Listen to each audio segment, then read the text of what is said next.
গাজীপুর থেকে যুক্ত হচ্ছেন সহকর্মী রাজিবুল হাসান, তার সঙ্গে আছেন সুশাসনের জন্য নাগরিক সুজনের গাজীপুর শাখার সাধারণ সম্পাদক ইফতেখার শিশির।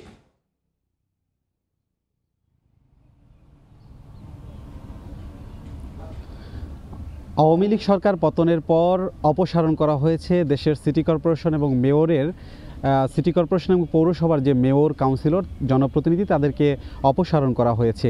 এই অবস্থায় আসলে কিভাবে এই যে পুরো দেশের স্থানীয় সরকারের যে কার্যক্রম সেটি কিভাবে চলছে, জনগণ কিভাবে আসলে কতটুকু সেবা পাচ্ছে, এই বিষয়গুলো নিয়ে আমরা আলোচনা করতে আজকে যুক্ত হয়েছি। আমার সঙ্গে রয়েছেন গাজীপুরের যে সুশাসনের জন্য নাগরিক, সেই সুশাসনের জন্য নাগরিকের সাধারণ সম্পাদক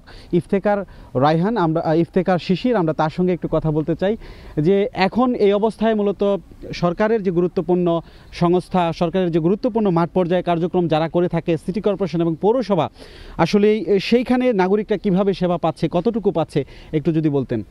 ধন্যবাদ।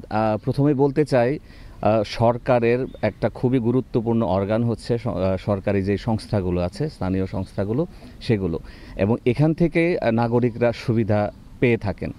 তো স্বভাবতই 5ই আগস্টের বিপ্লবের পর যখন হচ্ছে স্থানীয় প্রশাসন এবং হচ্ছে আমাদের যে সিটি কর্পোরেশন বাতিল করা হলো, এখানে ডেফিনেটলি একটা শূন্যতার সৃষ্টি হয় এবং একটা সময় পর্যন্ত প্রশাসন ছিলই না, আপনারা জানেন।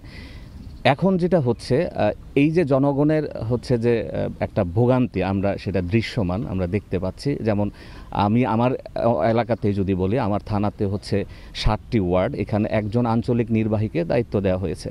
এখন এই 7 জন কাউন্সিলর এবং 7 জন সচিব ছিলেন, তাদের কাজটা যখন একজন প্রশাসক করতে যাচ্ছেন বা একজন নির্বাহী, তখন স্বভাবতই এখানে শূন্যতার সৃষ্টি হয়েছে। আমাদের কাছে প্রতিদিনই মানুষের ভোগান্তির একটা চিত্র কিন্তু আমরা দেখতে পাই এবং এটি আসলে যত দিন যাচ্ছে তত দিন হচ্ছে উত্তরোত্তর বৃদ্ধি পাচ্ছে। মানে ভোগান্তিটা কি ধরনের? সাধারণত যেভাবে কাজ করতেন তাদের পৌরসভা কিংবা সিটি কর্পোরেশনে এসে এখন কিভাবে করছেন, এটি ভোগান্তির মাত্রাটা কীরকম এবং কি ধরনের ভোগান্তি? জি, ধন্যবাদ। ভোগান্তিটা যেমন হচ্ছে আমাদের নাগরিকদের কিছু দৈনন্দিন চাহিদা থাকে এবং কিছু গুরুত্বপূর্ণ আমাদের চাহিদা আছে, অধিকার আছে। যেমন জন্ম মৃত্যু নিবন্ধন, এটা খুবই গুরুত্বপূর্ণ। অতীতেও এখানে সমস্যা ছিল, এখন সেটা আরও বৃদ্ধি পেয়েছে। কারণ হচ্ছে আমার জানা মতে এমন একজন গতকালকেও আমার সাথে কথা বলেছেন, যিনি মৃত্যু নিবন্ধনের জন্য বেশ কিছুদিন ধরে হচ্ছে হয়রানির শিকার হচ্ছেন। এটা বাংলাদেশের সর্ববৃহৎ সিটি কর্পোরেশন, এখানে অনেক মানুষের বাস, যেহেতু এটা একটা শিল্পাঞ্চল এবং যেখানে হচ্ছে অনেক মানুষ থাকে সেখানে অনেক চাহিদা থাকে। সেই চাহিদা পূরণের জন্য এখন হচ্ছে আমরা কিন্তু একটা শূন্যতার মধ্যে আছি এবং আমার বিশ্বাস যে এই শূন্যতা যত দ্রুত সম্ভব এটা কাটিয়ে তোলার জন্য বা কাটিয়ে ওঠার জন্য সরকার অবশ্যই উদ্যোগী হবেন। মানে সেটা কি হতে পারে? ধরুন যারা নির্বাচনে অংশগ্রহণ করেছিল সবাই তো আসলেই যে সরকার দলীয় ছিল, ব্যাপারটি এরকম নয়। কেউ কেউ বিরোধী দলের ছিল, সেখানে খুব সংকটের মধ্য দিয়ে নানামুখী আসলে কষ্টের মধ্য দিয়েই তাদের নির্বাচন করতে হয়েছে। সেই জায়গায় তারা আসলে এখন অপসারিত হয়েছে।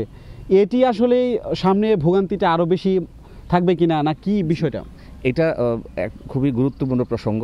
দেখেন যে এখানে জনভোগান্তি হচ্ছে এবং যত দ্রুত সম্ভব জাতীয় নির্বাচনের আগে হচ্ছে স্থানীয় সরকার নির্বাচন যদি ব্যবস্থা গ্রহণ করা না যায়, তাহলে হচ্ছে এই ভোগান্তি কিন্তু উত্তরোত্তর বৃদ্ধি পাবে। কিন্তু এখানে একটা সমস্যা আছে, সেটা হচ্ছে আমরা জানি নির্বাচন সংস্কার হচ্ছে এবং আমাদের সংবিধান সংস্কার হচ্ছে। তো সেই সংস্কারে আসলে কতদিন সময় লাগবে এবং মানে কতদিন সময় লাগবে সেটিই প্রশ্ন।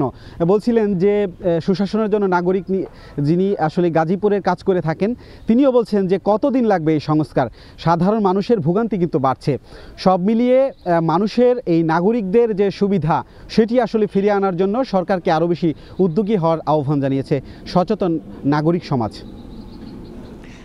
নাগরিক সেবার ভোগান্তির বিষয়ে আলোচনা চলছিলেন, আমরা সরাসরি যুক্ত হয়েছিলাম গাজীপুরে।